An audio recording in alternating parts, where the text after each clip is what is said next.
vão acreditar. Como que a gente se conheceu? Eu e Cecília.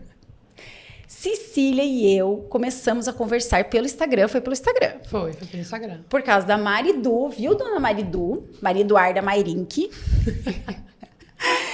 Foi por causa dela que a gente começou a conversar pelo Instagram e a gente começou a falar. Eu acho que eu te mandei, porque eu estava começando a divulgar meu podcast, claro, como vocês estão vendo aqui, né? Falei, Cissa, olha, eu tenho meu podcast. Mandei pra Cissa conhecer e falei, Cissa, olha, né? Se de repente você quiser, vamos falar lá sobre assunto de beleza, porque ela tem muito a compartilhar. Ela falou, eu tenho um assunto muito importante que eu gostaria muito de falar sobre ele e a gente vai falar hoje sobre epilepsia. Na verdade, sobre toda a tua trajetória, né, Cissa? Porque eu lembro que você começou a falar no teu Instagram sobre isso e eu falei, nossa, eu não sabia disso. Como que a gente faz quando a gente vê alguém tendo uma crise e a gente não sabe o que fazer? E aí eu comecei a te perguntar e aí rolou. Falei, vamos falar sobre isso lá no podcast?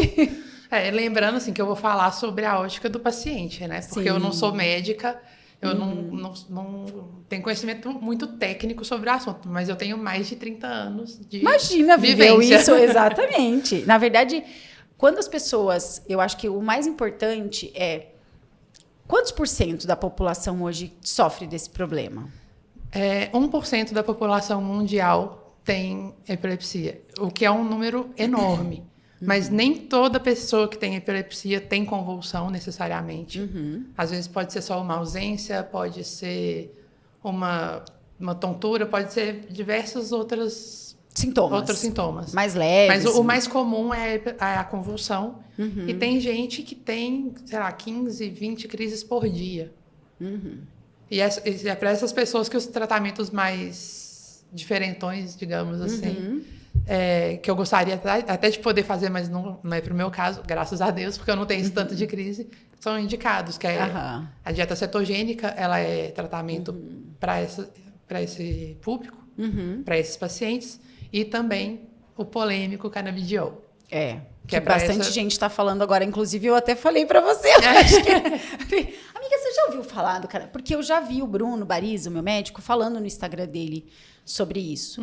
Inclusive, até você falou, né? 1% da população sofre deste problema, mas 99% não sabem o que fazer com esse 1% se isso acontecer. Sim. Então, não é um problema só de 1%. É só 1% da população que sofre. Não, é um problema...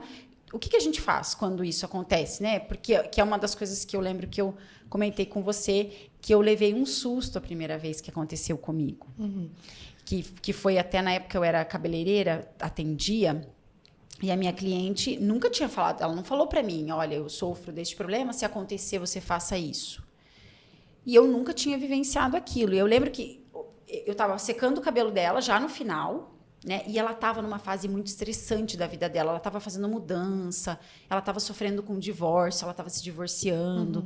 Então, ela estava com vários agravantes assim na vida dela. E como cabeleireira, a gente sabe de tudo que acontece na vida do cliente. Né? Eu sempre gostei muito de conversar com o cliente, eu sempre gostei muito de escutar o que ele tem para falar, aprender alguma coisa, enfim. Aí, ela, de repente, parou de falar e levou a cabeça para trás, sabe? E eu achei estranho, porque eu tava atrás dela, né? Que secando o cabelo. Eu achei estranho ela ter jogado a cabeça para trás. Quando eu olhei para ela pelo espelho, eu vi que ela tava tendo uma crise. Só que eu não sabia o que era. Eu não sabia como lidar. E na hora, assim, tava só eu e ela, eu não sabia se eu ligava pra ambulância, eu não sabia se eu acudia ela, mas foi meio que natural. Eu fui pegando ela, porque ela foi escorregando, e para que ela não caísse no chão, eu fui pegando ela, e não era uma crise tão forte. Eu fui deitando ela de ladinho, e eu não sabia de nada. Foi... Intuitivo. Sei lá. Intuitivo. É instinto falando mais Exatamente. alto, né? Eu lembro que eu deitei ela de ladinho. E aí liguei pra ambulância, logo o marido dela já chegou, porque eu chamei ele, eles tinham um restaurante bem na frente, eu já gritei, já chamei ele já veio. E aí, dali para frente, eu comecei a pensar, como fazer quando isso acontecer comigo? Né? Com quem está por perto? Como lidar? Que